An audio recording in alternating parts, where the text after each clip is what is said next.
Nah, itulah namanya si Lion City. Sejarah dari namanya Lion City atau Singapura. Backpack, sepatu, sendal jepit, nggak pakai sepatu gunung atau sepatu olahraga karena traveling kan. Terus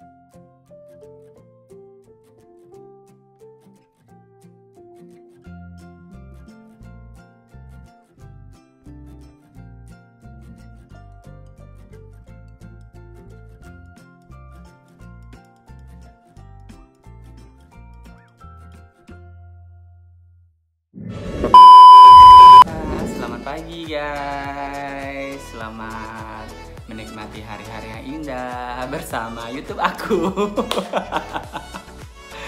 Openingnya yang tidak jelas. Oke, hari ini adalah hari dimana kita program Rewind tentang jalan-jalan di masa sebelum pandemi. 2019, tepatnya di bulan Agustus, aku jalan-jalan berdasarkan schedule yang aku cek. Ya, setelah Juli jalan-jalan ulang tahun ke Singapura, bulan Agustus juga jalan-jalan lagi ke Singapura. Ke Singapura itu sebenarnya jaraknya 25 kilo dari Batam sini. Cuman masalahnya itulah karena pandemi jadi nggak bisa kemana-mana ya. Jadi kita rewind aja program tentang jalan-jalan ke Singapura. Aku 3 hari 2 malam. Oh iya, kalau ada dengar suara masak-masak harap di ini aja ya, harap dimaklumi karena istri lagi masak terus aku juga lagi proses syuting, ya udahlah dinikmati saja suaranya. Oke, jadi 2 tahun yang lalu 2019 aku tuh ke Singapura 3 hari 2 malam dengan 15 destinasi. Semua yang aku lihat dari Instagram. Jadi aku cek Instagram Singapura seperti Visit Singapura, terus lihat foto-foto yang mereka repost, terus aku datang ke sana. 3 hari 2 malam itu ada salah satu tempat yang sangat ekstrim di mana di Singapura tidak ada sinyal handphone. Bisa kamu bayangkan negara yang sudah maju, salah satu negara yang maju di dunia tapi nggak ada sinyal handphone di dalamnya di tempat tersebut. Nah, kemana itu nanti akan aku cerita. Pokoknya itu hari aku libur 3 hari 2 malam. Harinya aku lupa, cuman tanggalnya pokoknya di bulan Agustus, tanggal 2 ke tanggal 4 2019 di bulan Agustus. Pertama aku pergi ke Potato Head. Kalau misalnya ada yang kenal Potato Head, anak-anak party pasti tahunya Potato Head Bali. Nah, ini juga ada di Singapura, di Potato Head. Lokasinya itu dekat dengan MRT Autumn Park. Kalau misalnya kamu dari Harbourfront, dari Batam menuju Harbourfront Singapura. Nah, Harbourfront itu stasiun kedua dari Harbourfront ke Autumn Park. Nah, berhenti di sana, kamu akan ketemu Potato Head, yaitu gedung tua yang ada di Singapura, tapi cocok untuk dijadikan tempat foto. Mungkin karena namanya kali ya, jadi orang pada pengen berfoto ke situ. Selanjutnya aku pergi ke kalau lewat sana jangan lupa pakai Google Maps atau misalnya pakai Maps ya, karena itu gampang sekali dilacak tempatnya. Pokoknya searching aja Potato Head Autumn Park, habis itu langsung diarahkan mau jalan kaki kemana. Terus setelah dari Autumn Park aku berlanjut naik MRT lagi tujuan Clarke Quay. Clarke Quay ini kalau anak-anak kekinian pasti tahu itu adalah tempat party. Tapi aku nggak ke sana, tapi aku nggak ke tempat party, tapi aku ke kantor polisi. Kantor polisinya karena gedungnya itu warna-warni, jadi kayak pelangi gedungnya. Jadi di Old Hill Street Park di Clarke Quay. Nah, seperti police station memang kantor polisi, cuma di situ fotonya aku berfoto dari seberang, jadi aku nggak ada masuk ke dalam kantor polisi ya, terus ngapain lapor-lapor polisi. Nah, foto di sana, terus jalan kaki sedikit, sore-sore menuju sunset, aku naik ke Fort Canning di Garden Place ya. Di Fort Canning itu dari keluar sana tinggal langsung naik tangga, di belakang gedung itu langsung ada Fort Canning. Karena lokasi Fort Canning itu kan cukup luas ya, bukit atau apa dulu tempatnya itu ya, kayak bunker gitu deh, tempat penjajahan pada masa dahulu, jadi di situ dijadikan tempat wisata juga. Nah, di Fort Canning itu aku berfoto di Raffles Garden, kayak taman-taman biasa. Terus di sana aku pertama kali ketemu kayak gate gitu, ternyata di situ adalah tempat penjajahan kerajaan Majapahit pertama di Singapura, namanya Sang Nila Utama Garden. Jadi Sang Nila Utama Garden ini adalah Raja Majapahit, kerajaan Majapahit yang datang ke Singapura, jadi dijadikan tempat itu tempat bersejarah. Jadi dan ini ditemukan oleh si foundernya Singapura saat itu, Raja dari Sriwijaya. Nah, itulah namanya si Lion City. Sejarah dari namanya Lion City atau Singapura. Nah, di situ pertama kali nama ini diumumkan. Nah, Sang Nila Utama Garden. Aku foto-foto di situ mirip Bali KW2 lah ya. Terus setelah aku dari sana, aku balik ke hostel. Nah, hostelnya biasanya aku sekamar 10 orang ya dulu ya. Nah, terus aku sekarang mencoba hotel kapsul di daerah Kallang Road. Di daerah Kallang. Nah, di daerah Kallang MRT maksudku. Oke, jadi tempatnya lumayan lucu. Jadi kayak box gitu, box besar, tapi di sana ada USB, ada AC, ada colokan. Jadi kita nggak mesti kemana-mana, langsung masuk box, langsung masuk kapsulnya, langsung tinggal tidur. Jadi ada tirai penutupnya. So, gampang sekali. Besok paginya aku kembali ke Fort Canning karena salah satu destinasi yang banyak difoto orang itu kayak tangga yang ada melingkar ke atas. Jadi fotonya keren banget di foto, tapi proses berfotonya luar biasa lama. Aku harus menunggu setengah jam dan itu pun aku nggak foto. Aku udah nyampe karena aku nggak sabaran karena fotonya sendiri. Jadi aku langsung aja datang ke depan, terus aku fotoin topi ini, terus aku berfoto. Terus aku fotoin orang yang ada di sana. Jadi lumayan cukup antusias karena di Instagramable ya. Setelah ke Fort Canning, aku berpindah ke Little India. Di Little India ini ada salah satu toko handphone gitu, tapi gedungnya tuh sangat unik, berwarna-warni, dicatnya warna-warni. Nah, jadi aku juga berfoto di sini hanya menggunakan botol minum yang biasa aku pakai. Terus juga begitu banyak fotonya bocor, ada orang lewat lah, inilah itulah. Jadi lumayan seru berfoto di situ. Terus aku itu di jamnya siang, jam makan siang aku naik MRT ke Bisan, sholat zuhur di Masjid An-Nahdah di Bisan Road. Aku nggak ingat kenapa aku bisa sholat di situ. Mungkin karena aku lokasinya pakai map, jadi aku cek masjid terdekat dari Little India lumayan jauh, jadi aku naik bus lagi ke Bisan. Yang lucunya adalah di sebelah masjid itu ada apartemen.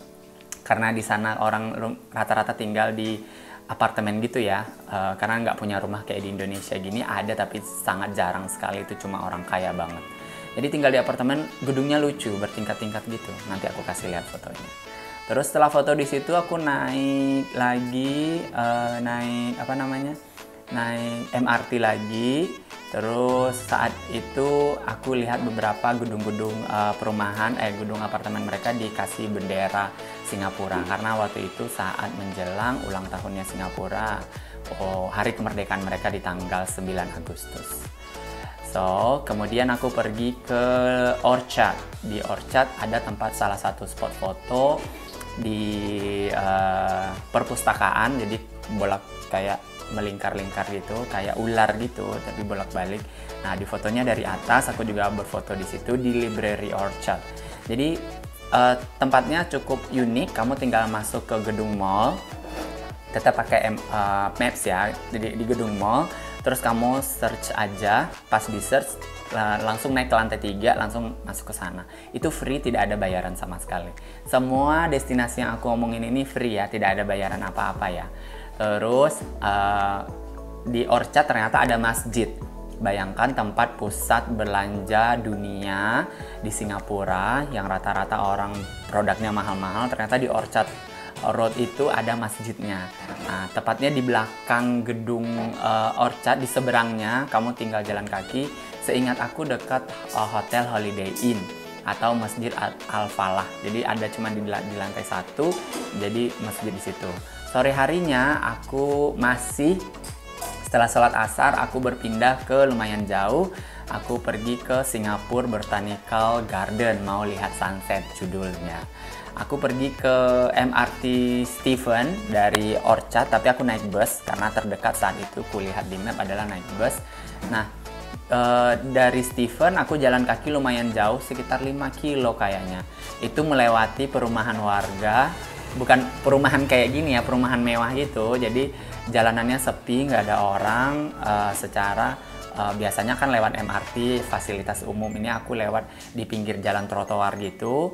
Lewat sana, terus menikmati suasana sore di Singapore Botanical Garden. Di sana pulang lewat lagi ke situ karena sepanjang aku jalan itu seingat aku ada masjid di situ. Jadi aku mikirnya rencananya pulangnya lewat MRT Singapore Botanical Garden, tapi aku mikir nanti dari sana susah lagi masjid secara sholat maghrib setengah cepat. Jadi aku berpindah lagi ke jalan yang sama, jalan kaki lagi. Itu sumpah capeknya minta ampun.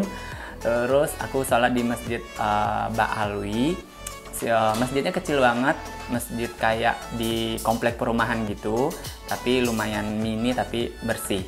Nah setelah itu aku berpindah menuju hotel. Dari Stephen aku berpindah MRT tujuan ke ke tempat aku nginap itu di Kallang, di hotel kapsulku.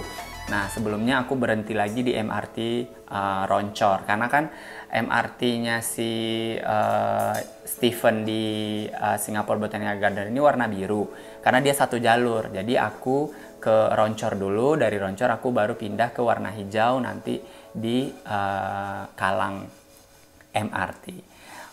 Masjid lagi, sholat lagi. Itu masjidnya lumayan bagus karena dekat dengan Little India, jadi aromanya, terus suasananya rata-rata orang India yang sholat di situ atau Pakistan gitu deh. Terus ini ada foto tentang bagaimana fasilitas di hotel kapsul tersebut. Aku nggak tahu ya apakah saat ini kalau nanti udah selesai pandemi dan kita udah bisa travel dengan vaksin atau dengan apa, nggak tahu masih bisa datengin hotel itu apa enggak. Nah, hari terakhir inilah hari dimana aku pertama kali mendapatkan tidak ada sinyal di Singapura di tempat ini. Jadi ini di tengah hutan, ternyata Singapura punya hutan loh guys. Jadi hutan namanya itu Nature Reserve Park. Jadi MacRitchie Park. Jadi dari Kallang MRT aku naik bus, terus berhenti di situ langsung sampai tujuan. Seingat aku ya, pokoknya Google Map di Singapura sangat update. Itu yang paling membantu biar kita turun di mana, naik apa, habis itu berganti ke stasiun yang mana, itu sangat membantu sekali. Plus ada internet ya. Nah, nyampe di sana ternyata tempatnya lumayan sepi karena itu tempat jalur trekking. Kita jalan-jalan gitu. Jadi karena aku bawa tas backpack, sepatu sendal jepit, nggak pakai sepatu gunung atau sepatu olahraga karena traveling kan, terus pakai topi ini. Jalan lumayan jauh sekitar 5 kilo ke dalam dan itu di tengah hutan. Dan sampai di jembatannya itu kayak jembatan gantung tapi dari besi. Nah aku foto di situ, minta fotokan sama orang juga, sama bule yang datang ke sana juga. Terus setelah foto aku pulang lagi melewati jalur yang sama. Pokoknya masuk jalur sini, keluar jalur sini, tapi berputar tempatnya. Jadi di sana sepanjang perjalanan aku mendapatkan pengalaman tidak ada sinyal di dalam hutan tersebut. Syukurlah masih hidup sampai sekarang ya. Pulangnya aku naik MRT dari MacRitchie Treetop Walk, terus pulang ke Harbourfront karena udah check out, pulang ke Harbourfront dan pulang ke Batam setelah itu. Itulah pengalaman yang tidak akan pernah aku lupakan. Singapura itu kecil tapi begitu banyak lokasi yang bisa kita gunakan. Tapi rata-rata mereka itu mempermak lokasi mereka jadi instagramable gitu. Gedung-gedung tua, tempat-tempat di tengah kota gitu. Nah, terus juga yang tempat nature-nya cuma satu itu di tengah hutan itu. Itulah rewind jalan-jalan 2 tahun yang lalu di Singapura dengan 15 spot. Dan di balik nama Singapura itu siapa yang memberi nama adalah founder Singapura dari Raja Sriwijaya. Oke, itu saja cerita hari ini, perjalanan Rewind ke Singapura. Sampai ketemu di kesempatan selanjutnya. Bye, stay safe.